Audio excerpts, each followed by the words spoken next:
السلام علیکم ناظرین، آپ دیکھ رہے ہیں ہمارے یوٹیوب چینل اردو ڈیجیٹل۔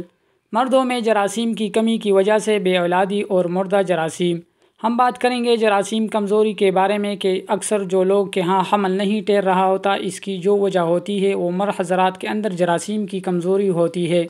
تو آج میں آپ کو بتاؤں گا کہ آپ کے اندر کیا کیا چیزیں ہو تو آپ بالکل نارمل ہے، آپ کو کسی بھی دوائی کی کوئی ضرورت نہیں، اور اگر جن چیزوں کی کمی ہو تو آپ نے دوائی کو استعمال کرنا ہے۔ تو میرے تمام لوگوں سے گزارش ہے کہ میرے ان باتوں کو بہت ہی زیادہ غور سے سنیے گا تاکہ کسی بھی قسم کا مسئلہ نہ ہونے پائے آپ کو اس نسخے پر عمل کرتے ہوئے، کیونکہ یہ جو ہے یہ بہت اہم باتیں ہیں۔ ان باتوں سے بہت ہی زیادہ فائدہ ہونے والا ہے آپ کو۔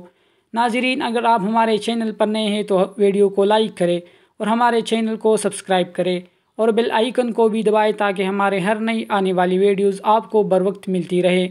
جب بھی بے اولادی کا سامنا ہوتا ہے تو عورت کو ہی قصوروار ٹھہرایا جاتا ہے، مگر بعض اوقات مردوں کے اندر بھی مسئلہ ہوتا ہے۔ مردوں کے اندر جو مین مسئلہ ہوتا ہے وہ یہ ہوتا ہے کہ ان کے اندر جو مردانہ جراثیم ہوتے ہیں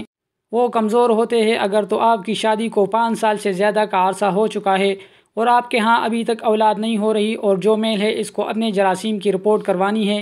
رپورٹ کروانے سے پہلے بیوی کے پاس جانا ہے، اور اس کے بعد جو رپورٹ آئے گی، رپورٹ کے اندر جو آپ کے کن جراثیم ہیں وہ 60% جو جراثیم ہو وہ ایکٹیو ہو،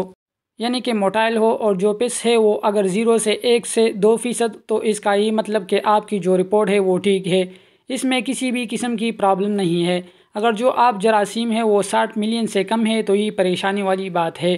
اور جو ایکٹیو جراثیم ہے وہ 60% سے کم ہے، تو جو آپ کے اندر پس پائی جاتی ہے وہ 3-4% سے بھی زیادہ ہے، تو اس کا مطلب ہے کہ آپ کو جراثیم کا مسئلہ ہے اور آپ کو علاج کروانا ہے۔ اس کا بہت ہی آسان علاج ہوتا ہے، اور ہم لوگوں نے بھی جراثیم کو تماشا بنوایا ہوا ہے۔ جراثیم کے پیداوار کے لیے ہم کچھ خشک میوجات کا بھی استعمال کر سکتے ہیں۔ کہنے کا میرا مقصد صرف اتنا ہی ہے کہ خشک میوجات کی مدد سے ہم بہت ہی کم وقت میں جراثیموں کی پیداوار کر سکتے ہیں اور ایک صحت مند زندگی گزار سکتے ہیں، اور اپنی کھوئی ہوئی مردانہ طاقت بھی واپس لا سکتے ہیں، اور اس کے ذریعے اللہ پاک ہمیں اولاد نرینہ سے بھی نواز دے گا انشاءاللہ تعالی۔